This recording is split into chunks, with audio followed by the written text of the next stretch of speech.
अस्सलाम वालेकुम फ्रेंड्स, कैसे हैं आप सब दोस्त। उम्मीद है सब खैरियत से होंगे। तो MTH 501 के लेक्चर नंबर 5 के साथ हाजिर हुआ हूँ। Vector equations, introduction two vectors start हो चुका है। अब इंट्रोडक्शन टू वेक्टर के अंदर वेक्टर इक्वेशंस के बारे में सबसे पहले पढ़ते हैं कि वेक्टर होता क्या है, वेक्टर इक्वेशन होती क्या है।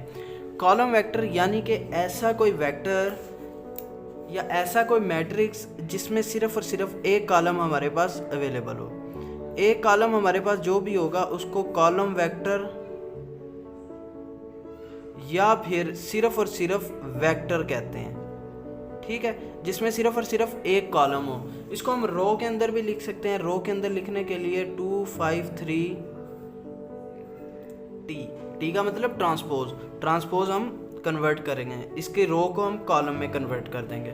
तो हम इस फॉर्म में भी लिख सकते हैं। इसको एक और फॉर्म में लिख सकते हैं वेक्टर को 2 व 5 व 3। ये बिल्कुल ऐसे ही है जैसे कि हम ग्राफिकल रिप्रेजेंटेशन के अंदर पॉइंट्स को लिखते हैं। ये बेसिकली पॉइंट्स ही हैं। ये हम इसको ग्राफ में जब हम ड्रा करते हैं तो 2 5 और 3 पॉजिटिव, जहाँ पे यानी कि ये अगर 3 डायमेंशनल स्पेस के अंदर हम देखें तो ये हमारे पास फर्स्ट क्वाड्रेंट को डील कर रहा है, फर्स्ट क्वाड्रेंट के अंदर लाई कर रहा है, जिसके अंदर तमाम की तमाम एंट्रीज पॉजिटिव हैं। ठीक है, तो इसको हम कहते हैं बेसिकली वेक्टर, जो कि एक कॉलम के अंदर अवेलेबल हो, हमारे पास सिर्फ और सिर्फ एक कॉलम हो। ये आगे रिप्रेजेंटेशन का तरीका ही लिखा हुआ है कि हम उसको रिप्रेजेंट कैसे कर सकते हैं। और जैसे कि इसके ऊपर हम तमाम ऑपरेशन वही पढ़ेंगे जो मैट्रिसेस के अंदर पढ़े थे, जैसे कि 2 व 4 इज इक्वल टू 2 व 4 इज नॉट इक्वल टू 2 व 6। यानी कि इंट्रीज हमारे पास सेम होनी चाहिए। इंट्री सेम नहीं है, 4 नॉट इक्वल टू 6, इसका मतलब है कि ये दो वेक्टर हमारे पास इक्वल नहीं हैं।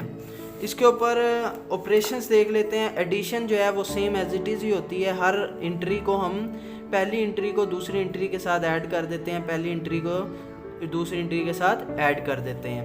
ये 1 - 2 2 व 5 हमारे पास है। 1 - 2 2 व 5 हमने एडिशन करनी है। एडिशन हम करेंगे, 1 और 2 को ऐड कर देंगे 3 आ जाएगा, 5 और -2 को ऐड कर देंगे तो भी 3 आ जाएगा।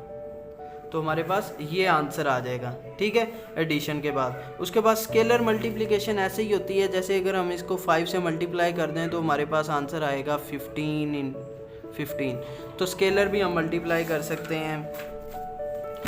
उसके बाद इसको ज्योमेट्रिकल डिस्क्रिप्शन के अंदर R2 प्लेन में कैसे रिप्रेजेंट करेंगे, ऐसे करेंगे कि हमारे पास ये 15 लेट्स सपोज हमारे पास 1 व -2 है, इसको हमने रिप्रेजेंट करना है। तो इसको हम इस शेप में लिख देंगे, पॉइंट्स की शेप में 1 व -2। इसका मतलब है कि ये x को रिप्रेजेंट कर रहा है और ये y को। जब हम क्वाड्रेंट ड्रा करेंगे तो पहले के अंदर हमारे पास पॉजिटिव, इसके अंदर हमारे पास नेगेटिव पॉजिटिव, इसके अंदर नेगेटिव और इसके अंदर पॉजिटिव नेगेटिव। अब पहला x जो है हमारे पास पॉजिटिव है और y नेगेटिव है। x पॉजिटिव किसके अंदर है, इसमें, और y नेगेटिव किसमें है, इसमें। तो ये हमारे पास 1 व -2 इधर लाई करेगा, ये हमारे पास। ठीक है, तो इसी तरह ये इन्होंने रिप्रेजेंट किया हुआ है 3 व -1। ठीक है,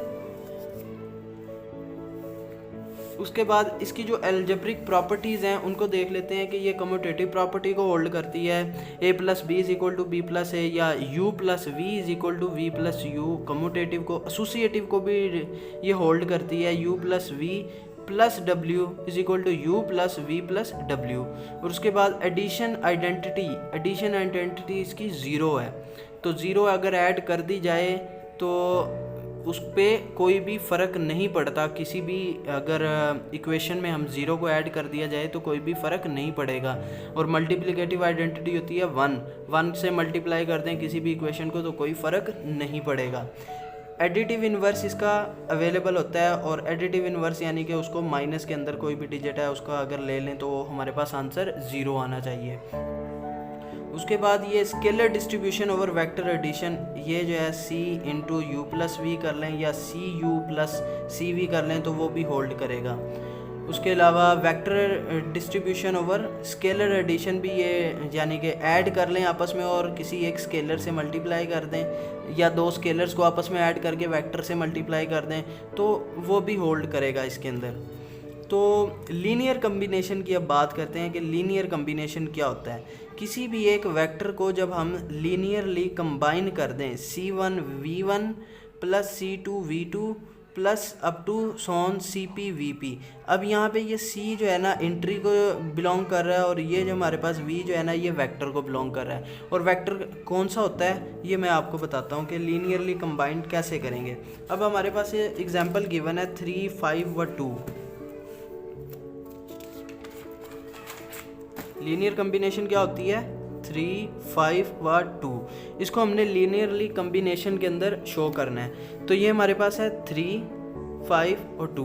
वेक्टर्स ले लेते हैं। वेक्टर हमारे पास क्या है 1 0 0।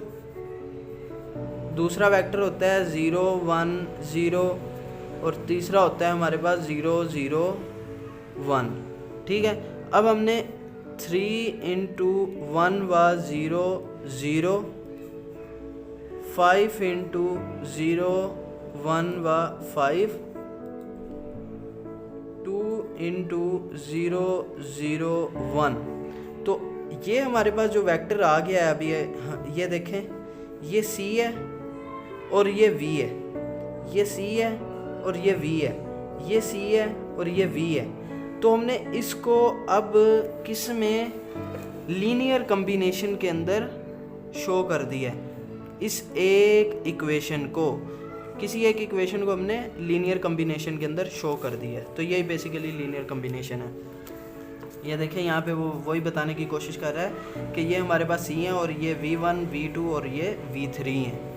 C1 V1 plus C2 V2 plus C3 V3। Spanning set क्या होता है? स्पैनिंग सेट होता है कि अगर कोई हमारे, आपको ब्रॉड टर्म में मैं समझाने लगा हूँ, अभी गौर से सुनिएगा, ये थोड़ा सा डिफ़िकल्ट कंसेप्ट है। ये हमारे पास एक सेट है, आपने मीट्रिक स्पेस पढ़ा होगा, R2 प्लेन है, यूक्लिडियन प्लेन या फिर R2 प्लेन। ठीक है। तो अगर हम इसकी जो बाउंड्रीज़ हैं वो डिफ़ाइन करते हैं कि वो है -∞ से इन्फिनिटी, यानी कि ये पूरा यूनिवर्स है -∞ से इन्फिनिटी। तो कोई भी सेट जो इसके अंदर बिलोंग कर रहा है 2 व 2, वो इसका पार्ट है, वो इसका सबसेट है।